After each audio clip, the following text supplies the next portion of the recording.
নবীজি সাল্লাল্লাহু আলাইহি ওয়াসাল্লামের বহু সংখ্যক হাদিস থেকে বুখারী শরীফের 3535 3335 নম্বর হাদিস আপনাদের সামনে আমি পাঠ করেছি।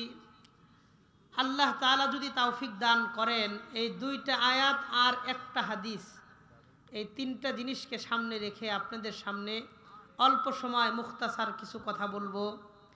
এই নিয়তে কথাগুলো বলবো, এই উদ্দেশ্যে বলবো, এই মাকসাদে বলবো যেন আল্লাহ তাআলা প্রত্যেকটি ভালো কথা আর আমলি কথার উপর সবার আগে আমি গুনাহগারকে আমল করার তৌফিক দান করেন। এরপরে আল্লাহ তাআলা যেন ভালো আর আমলি কথাগুলোর উপরে আমাদের সবাইরে আমল করার তৌফিক দান করেন, বলেন আমিন। আমি কোনো রকম ভূমিকা ছাড়াই আমার আলোচনার দিকে প্রবেশ করতেছি। একটু মনোযোগের সাথে আমলের নিয়তে কথাগুলো শুনবেন। রাজি আছেন নি? ইনশাআল্লাহ সবাই রাজি আছেন তো? ইনশাআল্লাহ আমি আয়াতের তরজমার মাধ্যমে আলোচনায় প্রবেশ করি। দেখেন আল্লাহ তাআলা কি বলেন। আল্লাহ বলেন, বিসমিল্লাহির রহমানির রহিম,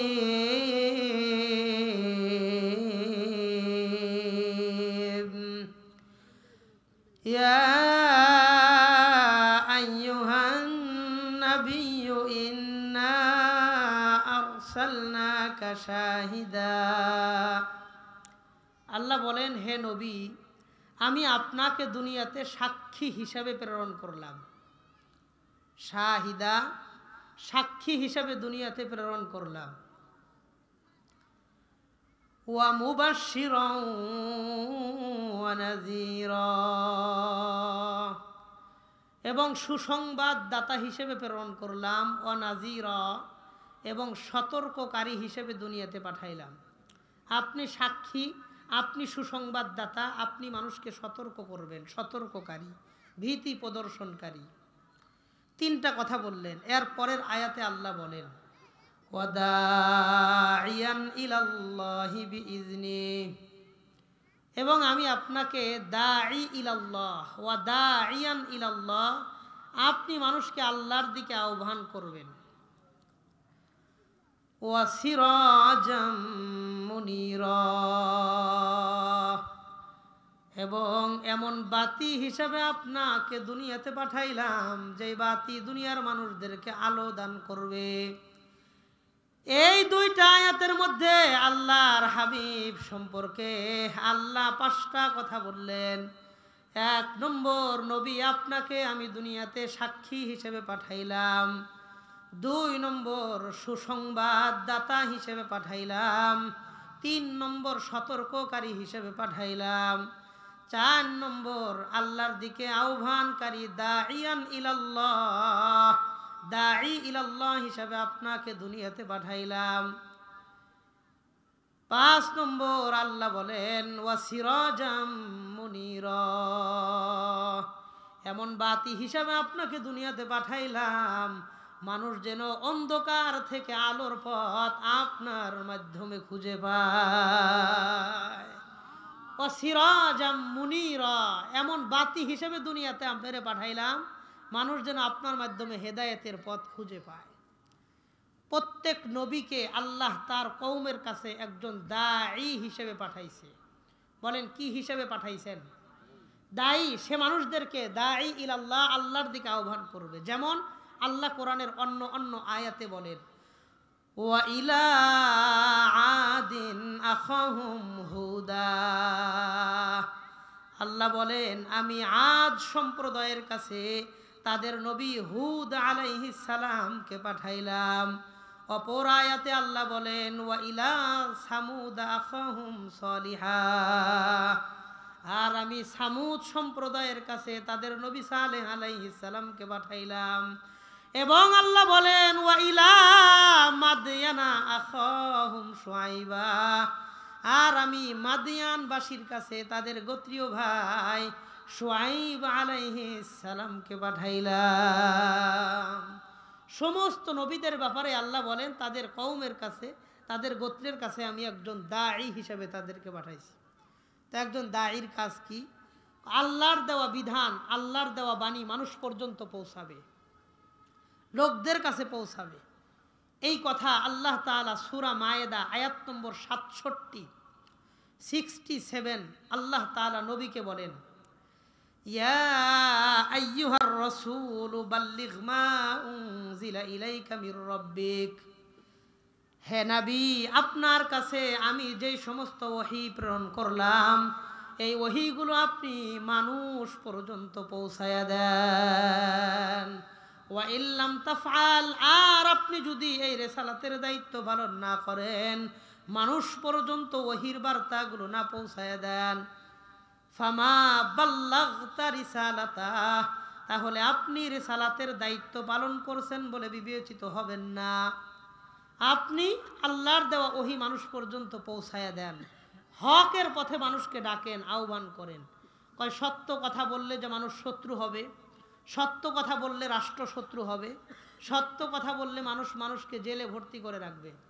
নানান রকমের ষড়যন্ত্র শিকার দেশেও আছে না নাই? কথা কন, আছে না নাই? তা আল্লাহ নবীকে বলে দিলেন, ওয়াল্লাহু ইয়াসিমুকা মিনান নাস, নবী আপনি সত্যের প্রতি মানুষকে আহ্বান করে যাবেন, দাওয়াত দিয়ে যাবেন। মানুষ যদি আপনার শত্রু হয়, আল্লাহু ইয়াসিমুকা মিনান নাস, সমস্ত মানুষের ষড়যন্ত্র থেকে আল্লাহ আপনাকে হেফাজত করবে। আল্লাহু ইয়াসিমুকা মিনান নাস, মানুষের ষড়যন্ত্র থেকে আল্লাহ আপনাকে হেফাজত করবে। সত্য প্রকাশিত হওয়ার পরেও যারা ঈমান আনবে না, আল্লাহ বলেন ইন্নাল্লাহা লা ইয়াহদিল কওমাল কাফিরিন, যারা সত্য জানার পরেও দ্বীনের পথে আসবে না, সত্য জানার পরেও যারা ইসলামের পথে আসবে না, আল্লাহ বলেন আমি আল্লাহ ওই কাফের সম্প্রদায়কে হেদায়াত দান করব না। আল্লাহ আমাদেরকে সত্যের পথে, ইসলাম ও ঈমানের পথে জীবন কাটানোর তৌফিক দান করেন, বলেন আমিন। তো নবী সাল্লাল্লাহু আলাইহি ওয়াসাল্লামকে আল্লাহ তাআলা সূরা মায়েদার 67 নম্বর আয়াতে বললেন, আপনার কাছে যে ওহী আল্লাহ দিয়েছে ওই ওহীর দাওয়াত মানুষের কাছে পৌঁছায়া দেন, এটা আপনার 1 নম্বর দায়িত্ব। বাল্লিগ মা উনজিলা ইলাইকা মির রাব্বিক, আপনার রবের পক্ষ থেকে যে ওহী আপনার কাছে দেওয়া হয়েছে সেটা মানুষ পর্যন্ত পৌঁছায়া দেন। আল্লাহর হাবিব নবুয়তের দায়িত্ব পাইলেন, পাওয়ার পর 40 বছর বয়সে, 40 বছর 1 দিন বয়সে দায়িত্ব পাইলেন। নবীজি 40 বছর 1 দিন বয়সে নবুয়ত পাওয়ার পর 23 বছর দুনিয়াতে ছিলেন। মক্কায় ছিলেন 13 বছর, মদিনায় ছিলেন 10 বছর। 13 আর 10 কত হইল? সবাই কথা কন, কত? 23। 23 বছর নবীজি নবুয়তের দায়িত্ব পালন করেন। 13 বছর মক্কায়, 10 বছর মদিনায়। মক্কার 13 বছরের মধ্যে 3 বছর নবীজি গোপনে দাওয়াত দেন, প্রকাশ্যে দাওয়াত দিতে পারেন নাই। গোপনে গোপনে 3 বছর দাওয়াত দেন। এরপরে 10 বছর প্রকাশ্যে দাওয়াত দেন। দিন যত যায় পরিস্থিতি তত খারাপ হয়। 10 বছর পরে নবীজি হিজরত করে মদিনায় চলে যান, মদিনায় 10 বছর কাটান। এই মোট 23 বছর। 3 বছর গোপনে দাওয়াত দেওয়ার পর আল্লাহ আয়াত নাজিল করলেন, নবী এতদিন পর্যন্ত আপনি গোপনে দাওয়াত দিয়েছেন, এখন থেকে আর গোপনে না, আপনি আপনার নিকট আত্মীয় স্বজনদের মধ্যে প্রকাশ্যে ইসলামের দাওয়াত দেন। আর গোপনে দাওয়াত দিয়েন না, প্রকাশ্যে দাওয়াত দেন। এই হাদিসটা বুখারী শরীফের 4770 নম্বর হাদিসের বর্ণনা, 4770 নম্বর হাদিসের বর্ণনা। আব্দুল্লাহ ইবনে আব্বাস রাদিয়াল্লাহু আনহু তিনি বর্ণনা করেন। ভালো করে কথাটা, হাদিসটা মনোযোগ দিয়ে শোনেন। আব্দুল্লাহ ইবনে আব্বাস বলেন, আন আব্দুল্লাহ ইবনে আব্বাস রাদিয়াল্লাহু তাআলা আনহু আনহুম আন্নাহু ক্বাল, আল্লাহর হাবিবের বিখ্যাত সাহাবী আব্দুল্লাহ ইবনে আব্বাস রাদিয়াল্লাহু আনহু তিনি বলেন, লাম্মা নাযালাত ওয়া আনজির আশীরাতাকাল আকরাবিন, আল্লাহ তাআলা যখন কোরআনে কারীমের মধ্যে আয়াত নাজিল করলেন, নবী আপনি আপনার আত্মীয় স্বজনদেরকে প্রকাশ্যে ইসলামের দাওয়াত দেন, আর গোপনে দাওয়াত দিয়েন না।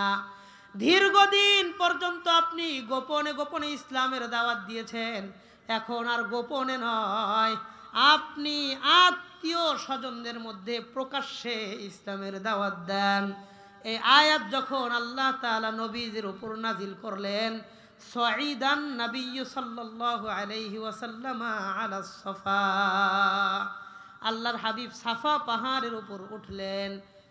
যারা হজ ওমরা করেছেন আপনারা জানেন, বাইতুল্লাহর ঠিক পাশেই দুইটা পাহাড়, সাফা আর মারওয়া। সাফা মারওয়া দুইটা বিশাল বড় বড় পাহাড়। এই সাফা পাহাড়ের উপর আল্লাহর নবী উঠলেন। ওঠার পর ফাজআলা ইউনাদি ইয়া বানি আদিয়িন ইয়া বানি ফিহরিন লিবুতুনি কুরাইশিন।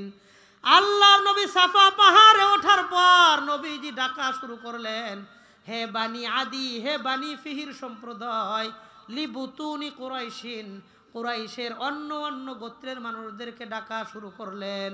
হাত্তা ইজতামাউ, কুরাইশের সব বংশের মানুষ সাফা পাহাড়ের কাছে এসে একত্রিত হয়ে যায়। নবীজি যখন ডাকলেন, সাফা পাহাড়ের উপর উঠে নবীজি হে বানি আদি, হে বানি ফিহির সম্প্রদায়, বিভিন্ন গোত্রের নাম নিয়া নিয়া নবী ডাকলেন। সব মানুষ একসাথে জমা হইল। আব্দুল্লাহ ইবনে আব্বাস বলেন, ফাজআলার রাজুলু ইযা লাম ইয়াস্তাতি আন ইয়াখরুজা আরসালা রাসূলান লিয়ানজুরা মা হুয়া। কোন মানুষ যখন নিজে বের হইতে পারতেছিল না, সে তার প্রতিনিধিকে পাঠায় দেয় দেখার জন্য এখানে আসলে কি হচ্ছে। সব মানুষ আসলো। ফাজা আবু লাহাবিন ওয়া কুরাইশুন, কুরাইশের নেতারা আসলো, আবু লাহাব আসলো। সব নেতারা যখন উপস্থিত হইলেন, আল্লাহর নবী তাদেরকে বললেন, লাউ আখবারতুকুম আন্না খাইলাম বিল ওয়াদি তুরিদু আন তুগিরা আলাইকুম আনতুম মুসাদ্দিকিয়া। আমি যদি তোমাদেরকে সংবাদ দেই এই পাহাড়ের পিছনে একটা শত্রু বাহিনী তোমাদের উপর আক্রমণ করবে, আনতুম মুসাদ্দিকিয়া, তোমরা কি আমাকে সত্যায়ন করবা কিনা, আমার কথাটা তোমরা মানবা কিনা? সমস্ত কাফেররা জবাব দিয়ে বলল, ক্বালু নাম, মুহাম্মদ আপনার কথা আমরা অবশ্যই মেনে নিব। কারণ কি, মা জাররাবনা আলাইকা ইল্লা সিদকা, কারণ মুহাম্মদ আপনাকে 43 বছর যাবত দেখতেছি, আপনারে জীবনে কোনোদিন মিথ্যা বলতে আমরা শুনি নাই। মা জাররাবনা আলাইকা ইল্লা সিদকা, মুহাম্মদ আপনাকে আমরা 43 বছর যাবত দেখি, কোনোদিন একটা মিথ্যা কথা বলতে শুনি নাই। আপনি যে সংবাদ দিবেন এই সংবাদ অবশ্যই সত্য, আমরা মানব। এবার নবী তাদেরকে বললেন, শোনো, ইন্নী আনা নাযীরুল লাকুম বাইনা ইয়াদাই আযাবিন শাদীদ, আমি তোমাদেরকে ভয়ঙ্কর একটা আযাবের দুঃসংবাদ দেই।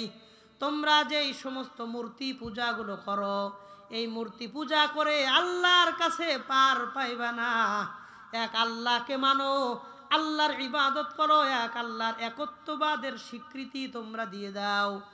আর যদি তোমরা এক আল্লাহর ইবাদত না করো, কিয়ামতের দিন তোমাদের জন্য ভয়ঙ্কর আযাবের ফয়সালা আল্লাহ করে দিবেন। বলেন নাউজুবিল্লাহ। আল্লাহরে না মাইনা যদি মূর্তি পূজা করো, আল্লাহ কঠিন শাস্তি তোমাদের জন্য রাখবেন। এই কথা যখন নবীজি তাদেরকে ইসলামের দাওয়াত দিলেন, ফাকামা আবু লাহাব, আবু লাহাব দাঁড়ায় যায়। দাঁড়ানোর পর আবু লাহাব বলে, তাব্বান লাকা সাইরাল ইয়াউম আলিহাযা জামাতানা, মুহাম্মদ তুমি ধ্বংস হও, এই জন্যই কি আমাদেরকে একত্রিত করেছিলা? বলেন নাউজুবিল্লাহ। আবু লাহাব হলো নবীজির চাচা। আল্লাহর নবী যখন প্রকাশ্যে ইসলামের দাওয়াত দিলেন, ভিন্ন কোনো জায়গার মানুষ বিরোধিতা করে নাই, নিজের আপন চাচা ইসলামের সর্বপ্রথম বিরোধিতা করেছে। তার মানে হক কথা যখন আপনি বলবেন, আশপাশের মানুষজন সবার আগে আপনার বিরোধিতা করবে। আপনি হক কথা কইবেন, সবার আগে আপনার কাছের মানুষজন যারা, এরাই দেখবেন আপনার গলা টিপে ধরার চেষ্টা করবে। এটা নবীজির সর্বপ্রথম দিন থেকে প্রমাণ। আল্লাহর হাবিবের চাচা দাঁড়ায়া পাথর নিক্ষেপ করে নবীর দিকে আর বলে, তাব্বান লাকা ইয়া মুহাম্মদ সাইরাল ইয়াউম আলি হাযা জামাআতানা, এই জন্যই কি আমাদেরকে এখানে একত্রিত করলা, আমাদের চির সর্বনাশের জন্য? বলেন নাউজুবিল্লাহ। নবীজির বিরোধিতা শুরু হয়ে যায়। নবীজি দাওয়াতের কার্যক্রম চালায়া যান, নবীজি থেমে থাকেন নাই, থেমে যান নাই। আল্লাহর হাবিব সারাটা জীবন দাওয়াতের কার্যক্রম চালাইছে। মক্কায় 10টা বছর নবীজি ইসলামের দাওয়াত দেন। পরিস্থিতি বেগতিক দেখে সেখান থেকে হিজরত করে মদিনায় যান। মদিনায় যাওয়ার পর প্রথম হিজরিতে আল্লাহর হাবিব সরকারে দো আলম মসজিদে কুবা প্রতিষ্ঠা করেন। একটা মসজিদ, মসজিদে নববী থেকে 4 কিলোমিটার দূরে মসজিদে কুবা, আল্লাহর হাবিব এখানে মসজিদে কুবা প্রতিষ্ঠা করেন। আল্লাহর নবী বলেন, যে ব্যক্তি মসজিদে কুবায় 2 রাকাত নামাজ আদায় করবে, আল্লাহ একটা কবুল উমরার সব তার আমল নামায় আল্লাহ দান করে দিবেন। নবীজি মসজিদে কুবা প্রতিষ্ঠা করেন প্রথম হিজরিতে। দ্বিতীয় হিজরিতে বদরের যুদ্ধ হয়। অল্প কিছু সাহাবা ইকরামদেরকে নিয়ে নবীজি বদরের যুদ্ধ করেন 313 জন সাহাবা ইকরামদেরকে নিয়ে। তৃতীয় হিজরিতে উহুদের যুদ্ধ হয়। বিশাল বড় সংখ্যা নিয়ে আল্লাহর হাবিব উহুদের যুদ্ধে অংশগ্রহণ করেন। 70 জন সাহাবা ইকরাম তৃতীয় হিজরিতে উহুদের যুদ্ধে শাহাদতের মৃত্যু লাভ করেন, শহীদ হয়ে যান। চতুর্থ হিজরিতে বানুন নাজির এর যুদ্ধ হয়। পঞ্চম হিজরিতে খন্দক এর যুদ্ধ হয়। ষষ্ঠ হিজরিতে সুলে হুদাইবিয়া হয়, হুদাইবিয়ার সন্ধি হয়। সপ্তম হিজরিতে খাইবারের যুদ্ধ হয়। অষ্টম হিজরিতে ফাতহে মক্কা, মক্কা বিজয় হয়। নবম হিজরিতে তাবুকের যুদ্ধ হয়। দশম হিজরিতে আল্লাহর হাবিব বিদায় হজ পালন করেন। নবীজি জীবনে হজ করেছেন একবার, ওমরা করেছেন 4 বার। কয়বার? হজ করেছেন একবার, ওমরা পালন করেছেন 4 বার। দশম হিজরিতে নবীজি বিদায় হজ পালন করেন। 11 হিজরি রবিউল আউয়াল মাসের 12 তারিখ আল্লাহর হাবিবের ইন্তেকাল হয়ে যায়। এই হলো নবীজির সংক্ষিপ্ত জীবনী। বিদায় হজের সময় আল্লাহর হাবিব 1.25 লক্ষ সাহাবা ইকরামদেরকে সামনে নিয়ে আরাফার ময়দান, জাবালে রহমত, জাবালে রহমতের উপর দেখবেন বিশাল বড় একটা মিনারা তৈরি করা আছে এখন পর্যন্ত। এই জাবালে রহমতের উপর দাঁড়ায়া আল্লাহর হাবিব বিদায় হজের ভাষণ দেন। 1.25 লক্ষ সাহাবা ইকরাম সামনে দাঁড়ানো।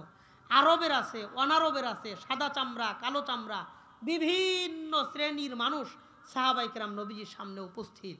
নবীজি বিদায় হজের ভাষণ, উম্মতকে সর্বশেষ কিছু কথা বলে যান।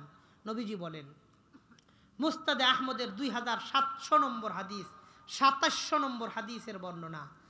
আন জাবির ইবনে আব্দুল্লাহ রাদিয়াল্লাহু আনহু قال, আল্লাহর হাবিবের বিখ্যাত সাহাবী জাবির রাদিয়াল্লাহু আনহু তিনি বর্ণনা করেন, قال النبي সাল্লাল্লাহু আলাইহি ওয়াসাল্লাম, আল্লাহর নবী বিদায় হজের ভাষণ দিতে গিয়া 1.25 লক্ষ সাহাবা ইকরামদেরকে সামনে নিয়ে নবী বললেন, আলা ইন্না রাব্বাকুম ওয়াহিদুন ওয়া ইন্না আবাকুম ওয়াহিদুন। হে আমার সাহাবা ইকরাম, তোমরা শোনো, পৃথিবীর সমস্ত মানুষের রব একজন, পৃথিবীর সমস্ত মানুষের বাবাও একজন। বলেন তো পৃথিবীর সমস্ত মানুষের রব কে? নবী বললেন, আলা ইন্না রাব্বাকুম ওয়াহিদুন ওয়া ইন্না আবাকুম ওয়াহিদুন। শোনো, তোমাদের রব একজন, তোমাদের বাবাও একজন। আলা লা ফাজলা লি আরাবিয়্যিন আলা আজামিয়্যিন ওয়ালা লি আজামিয়্যিন আলা আরাবিয়্যিন। নবী বললেন, কোনো আরবি ব্যক্তির শ্রেষ্ঠত্ব নাই অনারবের উপর, কোনো অনারবের শ্রেষ্ঠত্ব নাই আরবের উপর। আরবের মানুষ বিধায় তোমাদের উপর সম্মানিত হবে, ব্যাপারটা এমন না। তোমরা আরবের উপরেও সম্মানিত হতে পারবা না। আলা লা ফাজলা লি আহমার আলা আসওয়াদা ওয়ালা লি আসওয়াদা আলা আহমারা। কোনো লাল চামড়াওয়ালা ব্যক্তির শ্রেষ্ঠত্ব নাই কালো চামড়াওয়ালা ব্যক্তির উপর, কোনো কালো চামড়াওয়ালা ব্যক্তির শ্রেষ্ঠত্ব নাই সাদা চামড়াওয়ালা ব্যক্তির উপর। ইল্লা বিত্তাকওয়া, তবে তোমাদের অন্তরে যার ভয়, যার অন্তরে আল্লাহর ভয় যত বেশি, ইন্না আকরামাকুম ইনদাল্লাহি আতকাকুম, যার অন্তরে আল্লাহর ভয় যত বেশি হবে এই ব্যক্তি আল্লাহর কাছে আখিরাতেও ততটা মর্যাদা পাবে। আল্লাহর ভয় কার অন্তরে কত বেশি সেই ব্যক্তি আল্লাহর কাছে তত বেশি মর্যাদাবান হবে। এরপরে আল্লাহ নবী বললেন, শোনো, তারাকতু ফিকুম আমরাইন লাং তাদিল্লু মা তামাসসাকতুম বিহিমা কিতাবাল্লাহ ওয়া সুন্নাত নাবিয়্যি। আল্লাহর নবী বললেন, শোনো, তোমাদের মধ্যে আমি দুইটা জিনিস কিয়ামত পর্যন্ত রেখে দিলাম। বলেন কয়টা জিনিস? আল্লাহর নবী বললেন, তারাকতু ফিকুম আমরাইন, আমি তোমাদের মধ্যে দুইটা জিনিস রেখে গেলাম। লাং তাদিল্লু মা তামাসসাকতুম বিহিমা, এই দুইটা জিনিস যতদিন পর্যন্ত তোমরা ধরে রাখবে ততদিন পর্যন্ত তোমাদেরকে দিনের পথ থেকে কেউ গোমরা করতে পারবে না। এক নম্বর নবী বললেন কিতাব আল্লাহ, আল্লাহর কোরআন তোমাদের মাঝে আমি রেখে গেলাম। দুই নম্বর ওয়া সুন্নাত নাবিয়্যি, আমি নবীর হাদিস সুন্নাত তোমাদের মধ্যে রেখে গেলাম। কোরআন আর হাদিস যতদিন পর্যন্ত তোমরা ধরে রাখবে ততদিন পর্যন্ত তোমাদেরকে কেউ গোমরা করতে পারবে না। তাহলে বলেন, কোরআন আর হাদিস এই দুটো জিনিসের সমন্বয়, দুটো জিনিস মৃত্যু পর্যন্ত ধরে রাখার দরকার আছে না নাই? আল্লাহর হাবিব ইবনে মাজাহ কিতাবের 12 নম্বর হাদিস, আনিল মিকদাদ ইবনে মাদি কারিবাল কিন্দি রাদিয়াল্লাহু আনহু قال, আল্লাহর হাবিবের সাহাবী মিকদাদ ইবনে মাদি কারিবাল কিন্দি তিনি বর্ণনা করেন, قال النبي সাল্লাল্লাহু আলাইহি ওয়াসাল্লাম, আল্লাহর নবী বলেন, নবীজি বলেন, শোনো, ইউশিকুর রাজুলু মুত্তাকিয়ান আলা আরিকাতিহি, কিয়ামতের পূর্বে এমন একটা জামানা আসবে যখন মানুষ বড় বড় সিংহাসনের উপর হেলান দিয়ে বসে থাকবে। ইউশিকুর রাজুলু মুত্তাকিয়ান আলা আরিকাতিহি, কিয়ামতের পূর্বে কিছু মানুষ আসবে যারা বড় বড় সিংহাসনের লগে হেলান দিয়ে বসে থাকবে। ইউহাদ্দাসু বিহাদিসিম মিন হাদিসি, যার কাছে গিয়ে কোনো এক ব্যক্তি আমি নবীর একটা হাদিস বর্ণনা করবে। হাদিস শোনার পরে লোকটা বলবে, বাইনানা ওয়া বাইনাকুম কিতাবুল্লাহ, তোমার আর আমাদের মাঝে তো কোরআন আছে, আল্লাহর কোরআন আছে। ফামা ওয়াজাদনা ফীহি মিন হালালিন ইস্তাহলালনাহু ওয়া মা ওয়াজাদনা ফীহি মিন হারামিন হাররামনা, কোরআনের মধ্যে যে বিষয়গুলো আমরা হালাল পাবো সেটাকে হালাল মানব, আর কোরআনের মধ্যে যেই বিষয়গুলোকে আমরা হারাম পাবো সেটাকে হারাম মানব। কোরআন থাকতে হাদিসের দরকার নাই। বলেন নাউজুবিল্লাহ। আল্লাহ নবী বললেন, কিয়ামতের পূর্বে একটা দল এমন আসবে যারা বলবে কোরআন এর হালাল গুলারে হালাল মানবো, কোরআনের হারামকে হারাম মানবো, কোরআন থাকতে হাদিসের দরকার নাই। এই কথা যারা জোর গলায় বলে বেড়াবে, আমার ১৬ লক্ষ সাহাবায়ে কেরাম তোমরা শোনো, ইন্নামা হাররামা নাবিয়্যুল্লাহ সাল্লাল্লাহু আলাইহি ওয়াসাল্লামা মিসলু মা হাররামাল্লাহ, আমি নবী যে সমস্ত বিষয়গুলো হারাম করে গেলাম সেগুলো আল্লাহর হারাম করা বিষয়ের মতোই হারাম থাকবে, আর আমি নবী যে বিষয়গুলোকে হালাল বলে গেলাম এই বিষয়গুলো আল্লাহর হালাল করা বিষয়ের মতোই চিরদিন হালাল থাকবে। তার মানে কোরআন আমার আপনার জীবনে যেমন জরুরি, আল্লাহর হাবিবের হাদিসগুলো মানারও দরকার আছে না নাই? আমাদের সমাজের মধ্যে বহু মানুষদেরকে দেখবেন তারা বলে কোরআন থাকতে হাদিসের দরকার নাই, আবার নাম সাইনবোর্ড লাগায় আমরা আহলে কোরআন। আল্লাহর কসম করে বলি, এই সমস্ত মানুষ কোনোদিন হেদায়েতের পথে অটল আর অবিচল থাকতে পারে না, এরা হেদায়েতের পথে থাকবে না। যারা নবীর হাদিসকে অস্বীকার করবে এরা নিশ্চয়ই ইসলামকে অস্বীকার করবে। হাদিস ছাড়া কোরআনের ব্যাখ্যা বোঝা যাবে না, নিজেদের মতন করে বোঝা সম্ভব হবে না। এই সমস্ত ফিতনাবাজ ভাইদেরকে আল্লাহ কপালে হেদায়েত থাকলে দ্বীনের বুঝ দান করেন, বলেন আমিন। কোরআন আমাদের জন্য যতটা জরুরি হাদিস আমাদের জন্য ততটাই জরুরি। আল্লাহ আমাদেরকে বুঝবার তৌফিক দান করেন, বলেন আমিন। আল্লাহর হাবিব সরকারে দো আলম এক হাদিসের মধ্যে বলেন, ১ নম্বর কথা আপনাদের জানাইলাম, আপনাদের এই বগুড়ার আশপাশের বহু মানুষ বলে কোরআন থাকতে হাদিসের দরকার নাই, নিজেদেরকে আহলে কোরআন হিসেবে নাম দেয়, আছে না নাই? উম্মতের ঈমান বিধ্বংসীকারী বিভিন্ন ফেরকা কাজ করে, উল্লেখযোগ্য ফেরকার মধ্যে এই একটা ফেরকা নিজেদেরকে আহলে কোরআন দাবি করে, আল্লাহর হাবিবের হাদিসকে অস্বীকার করে। আল্লাহ এই ফিতনা থেকে উম্মতে মুসলিমা, উম্মতে মুহাম্মাদীকে হেফাজত করেন, বলেন আমিন।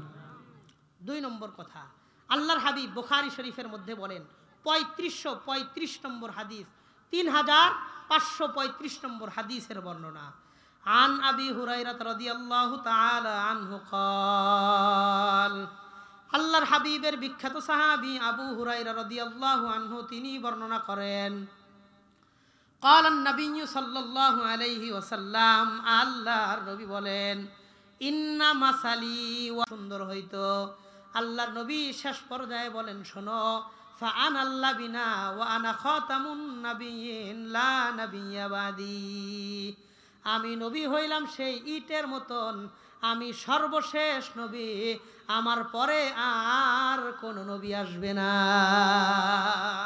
বুখারীর বর্ণনা, ইমাম বুখারী হাদিস দ্বারা প্রমাণিত করতে চান আল্লাহর হাবিব সর্বশেষ নবী, নবীজির পরে আর কোন নবী আসবে না। সুতরাং যে সমস্ত মানুষ আল্লাহর হাবিবের পরেও অন্য নবীকে নবী হিসেবে দাবি করে, বর্তমানেও মানুষকে নবুয়তের দিকে দাওয়াত দেয়, আল্লাহর কসম করে বলি তারা কোনোদিন মুমিন না, কাফের ছাড়া কিছু হতে পারে না। নবী নিজেকে সর্বশেষ নবী বলে গেছেন, আনা খাতামুন নাবিয়্যিন লা নাবিয়্যা বাদি, আমার পরে আর কোনো নবী আসবে না। বর্তমান সমাজে কাদিয়ানি ফিতনা, আহমদিয়া সম্প্রদায় মির্জা গোলাম আহমদ কাদিয়ানিকে সর্বশেষ নবী এবং আমাদের নবীর পরে নবী দাবি করে, এই সমস্ত মানুষ মুসলমান না কাফের? কথা কন, মুসলমান না কাফের? তাহলে 1 নম্বর ফেরকা সম্পর্কে আপনাদেরকে বললাম, যারা আহলে কোরআন দাবি করে নিজেরে কোরআন মানে হাদিস মানে না এই স্লোগান দেয়, যারা হাদিস অস্বীকার করে তারা মুমিন মুসলমান হতে পারে না। 2 নম্বর, যারা নবীকে, আমাদের নবী মুহাম্মদুর রাসূলুল্লাহ সাল্লাল্লাহু আলাইহি ওয়াসাল্লামকে শেষ নবী মানে না, তারাও মুমিন হইতে পারে না। 3 নম্বর, আল্লাহর হাবিব সাল্লাল্লাহু আলাইহি ওয়াসাল্লামের হাদিস মুসলিম শরীফের 6360 6360 নম্বর হাদিসের বর্ণনা, আন আবি বুরদাতা আন আবিহি রাদিয়াল্লাহু আনহু قال, হযরত আবু বুরদা রাদিয়াল্লাহু আনহু তিনি বর্ণনা করেন, আবু বুরদা তিনি তার বাবা থেকে বর্ণনা করেন। আবু বুরদা রাদিয়াল্লাহু আনহুর বাবা তিনি বলেন, সাল্লাইনা মা রাসূলিল্লাহি সাল্লাল্লাহু আলাইহি ওয়াসাল্লাম আল মাগরিবা, আমরা একদিন আল্লাহর নবীর সাথে মাগরিবের নামাজ আদায় করলাম। বলেন কোন নামাজ? আবু বুরদার বাবা তিনি বলেন, আমরা একদিন আল্লাহর নবীর সাথে মাগরিবের নামাজ আদায় করলাম। ফাকুলনা, মাগরিবের নামাজ আদায় করার পরে আমরা বললাম, লাউ জালাসনা হাত্তা নুসাল্লিয়া মাহুল ইশা, আরে আমরা যদি একটু বসি, বসার পরে এশার নামাজটাও যদি নবীর সাথে আদায় করে যাই কতই না ভালো হইতো। বলেন সুবহানাল্লাহ। মাগরিবের নামাজ শেষ, তিনি বললেন আমরা যদি একটু বসি, একটু অপেক্ষা করে এশার নামাজটাও নবীজির সাথে পড়ে যায় কতই না ভালো হবে। ফাজালাসনা, আমরা অপেক্ষা করলাম, আমরা বসলাম, যেই কথা সেই কাজ, মসজিদের মধ্যে বসে আমরা অপেক্ষা করতে থাকলাম। ফাখরাজা আলাইনা রাসূলুল্লাহ সাল্লাল্লাহু আলাইহি ওয়াসাল্লাম, আমাদের সামনে আল্লাহর হাবিব বের হয়ে আসলেন। নবীজি আমাদের কাছে বের হয়ে আসার পর বললেন, মা জিলতুম হাহুনা, আরে তোমরা কতক্ষণ যাবত এখানে বসে আছো? নবী প্রশ্ন করলেন, মা জিলতুম হাহুনা, তোমরা এখনো এখানে বসা, কতক্ষণ যাবত এখানে বসে রইছো? ফাকুলনা, আমরা জবাব দিয়ে বললাম, সাল্লাইনা মাআকাল মাগরিবা ফাকুলনা লাউ জালাসনা হাত্তা নুসাল্লিয়া মাআকাল ইশা, নবী আপনার সাথে আমরা মাগরিবের নামাজ পড়ছি, মাগরিবের নামাজ পড়ার পর আমরা বললাম যদি আমরা একটু সময় অপেক্ষা করে আপনার সাথে এশা পইরা যায় তাহলে না কতই ভালো হবে, এই জন্য আমরা বসে রইছি। নবী বললেন, ফাকালা আসাবতুম আও আহসানতুম, নবী বললেন তোমরা ভালো কাজ করছো অথবা উত্তম কাজ করছো, সঠিক করেছো, তোমরা যা করছো ভালো করছো অথবা সঠিক করছো, এ কথা বললেন। এর পরের কথাটা গুরুত্বপূর্ণ, খেয়াল করেন। আল্লাহর নবী বললেন, সাহাবী বলেন, হযরত আবু বুরদার বাবা বলেন, ফারাফাআন নাবিয়্যু সাল্লাল্লাহু আলাইহি ওয়াসাল্লাম রাসাহু ইলাস সামা। আল্লাহর নবী নিজের মাথাটা আকাশের দিকে উঠাইলেন, আসমানের দিকে তাকাইলেন। তাকানোর পর সাহাবী বলেন, ওয়াকানা কাসীরাম মিম্মা ইয়ারফাউ রাসাহু ইলাস সামা। আল্লাহর নবী মাঝে মধ্যে নিজের মাথাটা আকাশের দিকে উঠাইতেন, নিজে আকাশের দিকে তাকাইতেন। তাকানোর পর রাতের বেলায় আল্লাহর নবী বললেন, আন-নুজুমু আমানাতুন লিস-সামা।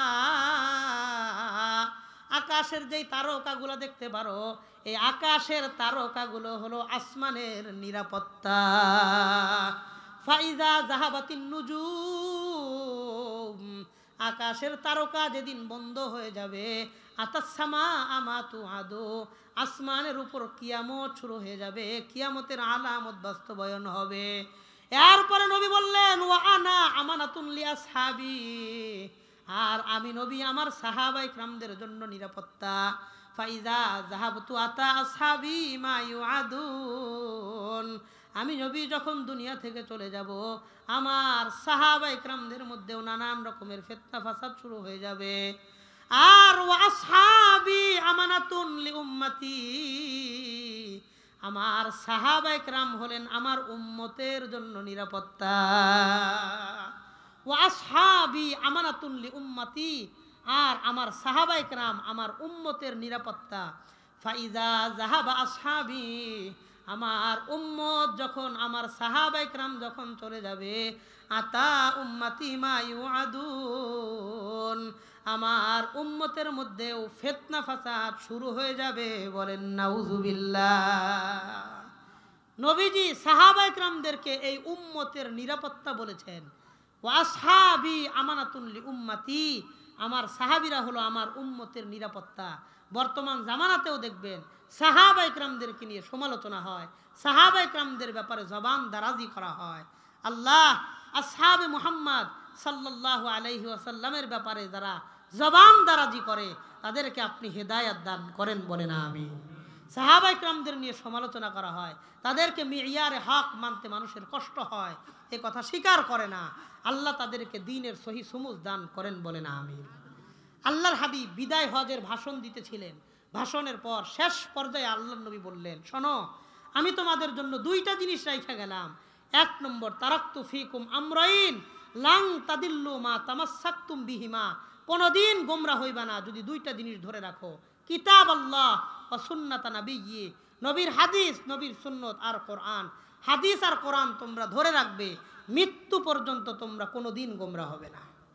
এরপরে নবী বলেন, শোনো, ফালইউবাল্লিগুশ শাহিদুল গায়বা, তোমরা যারা ১৬ লক্ষ সাহাবায়ে কেরাম উপস্থিত আছো, আমি নবীর একটা বাণী হইলেও তোমরা অন্য পর্যন্ত পৌঁছায়া দিবা।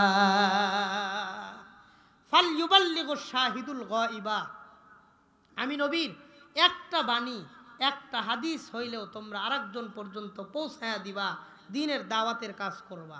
এতদিন পর্যন্ত যেই দায়িত্ব ছিল নবীজির উপর, বিদায় হজের ভাষণের সময় আল্লাহর হাবিব এই দায়িত্ব সাহাবায়ে কিরামদের কাছে দিয়া বললেন, ফালইউবাল্লিগুশ শাহিদুল গায়বা। অন্য রিওয়ায়াতে আসছে, বাল্লিগু আন্নি ওয়ালাউ আয়া, একটা আয়াত, একটা হাদিস, একটা বাণী হইলেও তোমরা আরেকজন পর্যন্ত পৌঁছায়া দাও। এই কথা যখন নবী ঘোষণা করে দিলেন, দায়িত্ব সাহাবায়ে কিরামদের কাঁধে দিয়া দিলেন, সাহাবায়ে কিরামরা পঙ্গপালের মতন বিশ্বের আনাচে কানাচে দ্বীনের দাওয়াত পৌঁছানোর জন্য ছুটে গেলেন। আমি একটা কিতাব থেকে আপনাদের সংক্ষিপ্ত আকারে শোনাই। তারিখুল ইসলাম, শাহ নুজিবাবাদী ইসলামের ইতিহাসের একটা কিতাব। এই কিতাবের মধ্যে তিনি বলেন, নবীজির ঘোষণার পরে উকবা বিন নাফে রাদিয়াল্লাহু আনহু 22 বছরের তাগড়া নওজোয়ান এক সাহাবী, 22, মাত্র 22 বছর বয়স, মক্কা থেকে তিনি হিজরত করে আফ্রিকা মহাদেশে আসছেন। কোথায় মক্কা, কোথায় আফ্রিকা? আফ্রিকা মহাদেশে 22 বছর বয়স নিয়ে হিজরত করে আসার পর 40টা বছর তিনি আফ্রিকা মহাদেশের মধ্যে ইসলাম প্রচারের কাজকর্ম করেছেন। 40 বছর, 22 বছর বয়স নিয়ে হিজরত করছেন, 40 বছর তিনি দাওয়াত দিছেন। ওনার বয়স কত হয়েছে? কথা কন। 62, 62 বছর বয়স, 40 বছর এক সাহাবী আফ্রিকা মহাদেশে দাওয়াত দিয়েছেন। এই জন্য সারা বিশ্বে যেই পরিমাণ মুসলমান আছে, আফ্রিকা মহাদেশে তার চাইতে মুসলমানদের সংখ্যা আজও পর্যন্ত সবচাইতে বেশি। এক সাহাবীর অবদান, এক সাহাবীর কোরবানি। কিতাবের মধ্যে তারিখুল ইসলাম শাহ নুজিবাবাদীর মধ্যে লেখেন, আফ্রিকা মহাদেশ তিনি 40 বছর চুষে বেড়াইছেন, দাওয়াত দিছেন। আফ্রিকা মহাদেশের ঠিক পশ্চিম পাশে আটলান্টিক মহাসাগর। ইতিহাসের কথা ভালো করে বোঝেন। আফ্রিকা মহাদেশের পশ্চিম পাশে আটলান্টিক মহাসাগর। আটলান্টিক মহাসাগর কত বড়, কত বিশাল! বাংলাদেশের শাহজালাল আন্তর্জাতিক বিমানবন্দর থেকে একটা বিমান সৌদি আরবে যাইতে 6 ঘন্টা সময় লাগে। কয় ঘন্টা? সবাই বলেন কয় ঘন্টা? 6 ঘন্টা সময় লাগে। আটলান্টিক মহাসাগরের পূর্ব পাশ থেকে পশ্চিম পাশে একটা ফ্লাইট বিমান যাইতে 8 ঘন্টা সময়ের প্রয়োজন হয়। 8 ঘন্টা শুধু একটা সাগর পাড়ি দিতে। এত বিশাল মহাসাগর বানাইছেন কে? কথা কন কে? এই আটলান্টিক মহাসাগর পর্যন্ত উকবা বিন নাফে রাদিয়াল্লাহু আনহু দ্বীনের দাওয়াত নিয়ে পৌঁছায় গেছেন। 62 বছরের বৃদ্ধ মানুষ ঘোড়ার উপরে সওয়ার হয়েছেন। ঘোড়ার লাগামটারে নিজের হাতের মধ্যে নিছেন। নেওয়ার পরে ঘোড়াটারে সমুদ্রের কিনারায় নামায় দিছেন। ঘোড়া যখন হাঁটু পানির মধ্যে গেছে, ঘোড়ার পেট যখন পানির সাথে লাগতেছে, ওনার হাঁটু 2টা পানির নিচে চলে গেছে। সাগরের পারে দাঁড়ায়া আল্লাহর কাছে হাত উঠাইয়া দোয়া করে আর বলে, আল্লাহুম্মা লাউ আন্নী আ'লামু আন্না ওয়ারাআহু আহাদা। আল্লাহ, আমি যদি জানতে পারতাম এই সমুদ্রের, এই সাগরের ওই পারে একজন মানুষ হইলেও আছে। ওই সময় তো পৃথিবী প্রযুক্তিগত এত উন্নত ছিল না যে এক জায়গা থাইকা মানুষ বিশ্বের সব জানতে পারবে। এত উন্নত ছিল না। মানুষ যেখানে বসবাস করত তার আশপাশটাকে নিজের দুনিয়া মনে করত। এর বাহিরে কি হচ্ছে কি হয় সেগুলো মানুষ জানতো না। তো আফ্রিকা মহাদেশের পশ্চিম পাশে আটলান্টিক মহাসাগর পাড়ি দিয়া 8 ঘন্টা গেলে তারপরে হলো আমেরিকা। বর্তমান যে আমেরিকা, এই আমেরিকা হলো আটলান্টিক মহাসাগরের পশ্চিম পাশে। এত বিশাল সাগর পাড়ি দেওয়ার পরে আমেরিকা। উকবা বিন নাফে রাদিয়াল্লাহু আনহু বলেন, আল্লাহ, আমি যদি জানতে পারতাম এই সাগরের ওই পারে একজন মানুষ হইলেও আছে। আমি আফ্রিকার মুসলমানদেরকে জিজ্ঞাসা করেছি, তারা জবাব দিয়ে বলেছে, এটা শুধু অথই সাগর আর পানি, আর ওই পারে একজন মানুষও নাই। আল্লাহ, আমি যদি জানতে পারতাম এই সাগরের ওই পারে একজন মানুষ হইলেও আছে, এনি হাউ যে কোনো পদ্ধতিতে এই সাগরটা পাড়ি দিয়া ওই এক ব্যক্তির কাছে কালিমার দাওয়াত পৌঁছানোর জন্য আমি চলে যাইতাম। এই সাগর পাড়ি দিয়া তার কাছে আমি দাওয়াত নিয়ে পৌঁছায়া যাইতাম। চুনাচে কিতাবের মধ্যে লেখে, এখন পর্যন্ত, আজ পর্যন্ত সেই আটলান্টিক মহাসাগরের পূর্ব পাশে মদিনাতুল আসিফি নামক জায়গায় উকবা বিন নাফে রাদিয়াল্লাহু আনহুর কবর এখনো আছে। তিনি তো সাগর পাড়ি দিতে পারেন নাই, তিনি আমেরিকায় পৌঁছতে পারেন নাই। আটলান্টিক মহাসাগরের পূর্ব পাশে মদিনাতুল আসিফি একটা শহর, এই মদিনাতুল আসিফিতে উকবা বিন নাফে রাদিয়াল্লাহু আনহুর কবর এখন পর্যন্ত আছে। নবীজির সাহাবায়ে কেরাম কি পরিমাণ কোরবানি, ত্যাগ, তিতিক্ষা দিয়া এই দ্বীন ইসলাম আমাদের পর্যন্ত পৌঁছায় দিয়েছেন, তার ফিহরিস্তি বিশাল লম্বা হবে। সংক্ষিপ্ত আকারে যদি বলি, কোথায় মক্কা, কোথায় মদিনা, কোথায় চীন, এই চীন দেশে যায় দেখবেন আল্লাহর হাবিবের বিখ্যাত সাহাবী উসুম বিন আব্বাস রাদিয়াল্লাহু আনহুর কবর চীনের জমিনে এখন পর্যন্ত আছে। কোথায় মক্কা, কোথায় জর্ডান, জর্ডানের জমিনে যায় দেখবেন যায়েদ বিন হারেসা, জাফরে তাইয়ার, আব্দুল্লাহ বিন রওয়াহা রাদিয়াল্লাহু আনহুম, তিনজন আল্লাহর হাবিবের বিখ্যাত সাহাবীর কবর জর্ডানের জমিনে এখন পর্যন্ত আছে। কোথায় মক্কা, কোথায় মিশর, মিশরের জমিনে যায় দেখবেন আল্লাহর হাবিবের সাহাবী আমর ইবনুল আস রাদিয়াল্লাহু আনহুর কবর এখনো মিশরে আছে। তুরস্কে যায় দেখবেন তুরস্কের সাবেক রাজধানী ইস্তাম্বুল, বর্তমান রাজধানী আনকারা, তুরস্কের সাবেক রাজধানী ইস্তাম্বুলে এখন পর্যন্ত আল্লাহর হাবিবের বিখ্যাত সাহাবী আবু আইয়ুব আনসারি রাদিয়াল্লাহু তাআলা আনহুর কবর তুরস্কের সাবেক রাজধানী ইস্তাম্বুলের জমিনে এখন পর্যন্ত আছে। ইরাকে যায় দেখবেন, ইরাক কত দূরে, ইরাক ইরাকে যায় দেখবেন নবীর বিখ্যাত সাহাবী হযরতে আব্বাস রাদিয়াল্লাহু আনহুর কবর এখন পর্যন্ত ইরাকের জমিনে আছে। মক্কা থেকে 90 কিলোমিটার দূরে তায়েফ, জমিন থেকে 6000 ফিট উপরে পাহাড়। এই তায়েফের পাহাড়ের উপরে যায় দেখবেন আল্লাহর হাবিবের বিখ্যাত সাহাবী হযরতে আব্দুল্লাহ ইবনে আব্বাস রাদিয়াল্লাহু আনহুর কবর আছে। যারা হজ করতে গেছেন, যারা উমরা করতে গেছেন, আপনারা সেই তায়েফের পাহাড়ের উপরে গিয়া বিশাল গেট দেখে আসছেন, লেখা বাবু আব্দুল্লাহ ইবনে আব্বাস রাইসুল মুফাসসিরিন। আব্দুল্লাহ ইবনে আব্বাসের কবর জমিন থেকে 6000 ফিট উপরে, সেই পাহাড়ের উপরে তিনি দ্বীনের দাওয়াতের কাজ করতেন। সেখানে তার ইন্তেকাল হয়।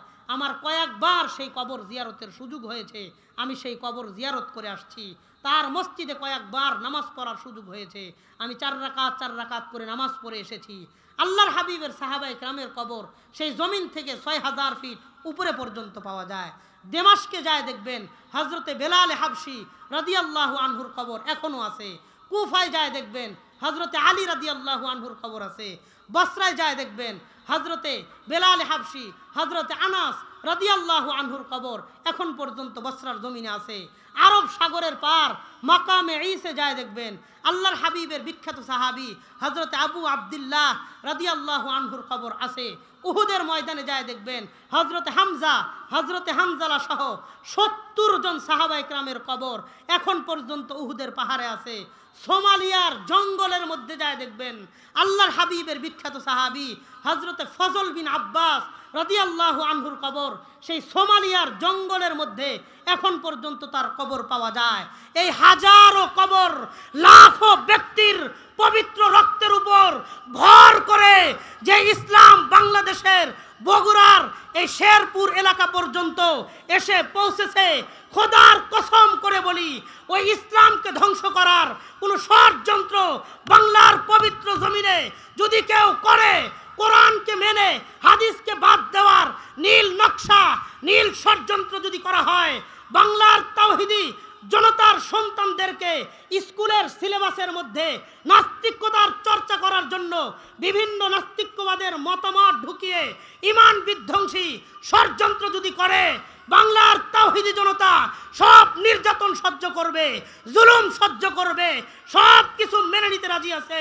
ইসলামের উপর আঘাত আসলে বাংলার মুসলমান কোনোদিন মানে নাই, এখনো মানতেছে না, ভবিষ্যতেও কোনোদিন মানবে না, মানতে পারে না। মুহতারাম হাজিরিন, ইসলাম এই বাংলাদেশের প্রত্যেকটা গ্রামে, প্রত্যেকটা গঞ্জে, প্রত্যেকটা শহরে, গ্রামে, বাসা বাড়িতে, মানুষের বালিশের মাথা পর্যন্ত ইসলাম কচুরি পানার মতো ভাইসা আসে নাই। কথা কন, ইসলাম এ পর্যন্ত আসার পিছনে হাজারো মানুষের মাথার ঘাম পায়ে পড়ছে, বুকের রক্ত জমিনে পড়ছে, এরপরে আমি আর আপনি ঘরে বসে ইসলাম পাইছি। কথা কন, এই জন্য সাহাবায়ে কেরাম আমাদের কাছে যেইভাবে ইসলাম পৌঁছায়া দিয়ে গেছেন, ইসলাম ধৈর্য রাখার দরকার আছে না নাই? কথা কন, আছে না নাই? বাংলার মানুষ ইসলামের জন্য সব ছাড়তে রাজি আছে, ইসলামের জন্য সব কোরবানি করতে রাজি আছে। বহির্বিশ্ব থেকে মানুষ মনে করে কি জানেন, বাংলাদেশের মুসলমানদের মধ্যে বিভিন্ন দলে উপদলে বিভক্ত বাংলাদেশের মানুষ, এদের মধ্যে মনে হয় ইসলামের বিরুদ্ধে কিছু কথা বললে একতা আসবে না, তারা মনে হয় আমাদের বিরুদ্ধে কিছু বলবে না। বাংলাদেশের কিছু মানুষ রাজনৈতিকভাবে বিভিন্ন পরিচয় তারা লালন করে। বিসমিল্লাহ, আলহামদুলিল্লাহ। বাংলার কিছু মানুষ বাস্তবিকভাবে তারা আওয়ামী লীগ করে, আছে না নাই? কথা কন, সবাই আছে না নাই? কিছু মানুষ বাস্তবে বিএনপি করে, আছে না নাই? কথা কন, আছে না নাই? কিছু মানুষ জামাত করে, কেউ জমিয়ত করে, কেউ হেফাজত করে, কেউ তাবলিগ করে, কেউ চরমনাই করে, কেউ ঐক্যজোট করে, কেউ খেলাফত করে। বিভিন্ন মুসলমানদের মধ্যে বিভিন্ন দলে উপদলে বিভক্তি আছে না নাই? আমি আপনাদেরকে বলে যাই, বলেন একটা হাতের 5টা আঙ্গুল সব সময় কি একসাথেই থাকে না আলাদা আলাদা থাকে? কথা কন, একসাথে থাকে না আলাদা আলাদা থাকে? আলাদা আলাদা থাকে।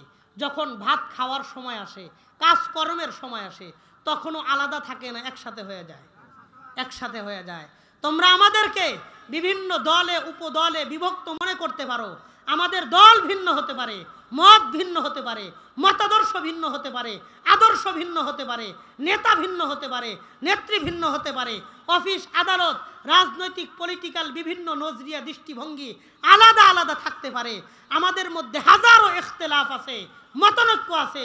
ইসলামের বিরুদ্ধে আঘাত আসলে, ইসলামের বিরুদ্ধে ষড়যন্ত্র আসলে আল্লাহর কসম করে বলি, আওয়ামী লীগ বুঝি না, বিএনপি বুঝি না, জামাত বুঝি না, জমিয়ত বুঝি না, হেফাজত বুঝি না, তাবলিগ চরমনাই খেলাফত ঐক্যজোট বুঝি না, দল মত নির্বিশেষে সবাই মাঠে নেমে যাবে, সবাই মাঠে নামবে, সবাই মাঠে নামবে। এই কথাটাই আমি আপনাদের বুঝাইতে চাই। মুহতারাম, আমাদের যার যেই দল থাকুক মত থাকুক কোনো আপত্তি নাই, হাজারো ইখতিলাফ নিয়েও ইসলামের জন্য, ইসলামের স্বার্থে এক কাতারে আইসা মাঠে দাঁড়ানোর জন্য রাজি আছেন তো ইনশাআল্লাহ? আল্লাহর হাতটা দেখায় দেন, রাজি আছেন তো ইনশাআল্লাহ? কথা কন, রাজি আছেন তো ইনশাআল্লাহ? বলেন দল বড় না ধর্ম বড়? দল বড় না ধর্ম বড়? আমরা দিন রক্ষার যে কোনো আন্দোলনে, দিন রক্ষার যে কোনো আন্দোলনে মুসলমানদের মধ্যে বিভক্তি রাখবো না, এক কাতারে এসে মাঠে নামবো, এক কাতারে থেকে আন্দোলনে অংশগ্রহণ করব। রাজি আছেন ইনশাআল্লাহ? আল্লাহ কবুল করেন, বলেন আমিন। আমি আপনাদের প্রতি আহ্বান জানাই, যুবক ভাই, বিশেষ করে যুবক ভাইদেরকেও আমি বলবো যে আপনারা যেই দল করেন, যেভাবেই কাজ করেন না কেন, দেশের জন্য তো কাজ করতেছেন আলহামদুলিল্লাহ, ইসলামের জন্য, দলের জন্য, দ্বীনের জন্য মাঠে ময়দানে যে কোনো সময় যে কোনো ইমানি আন্দোলনে অংশগ্রহণ করবেন। রাজি আছেন ইনশাআল্লাহ? রাজি আছেন তো ইনশাআল্লাহ? আল্লাহ আমাদের সবাইরে দ্বীনের পথে এক হয়ে নেক হয়ে কাজ করার তৌফিক দান করেন, বলেন আমিন।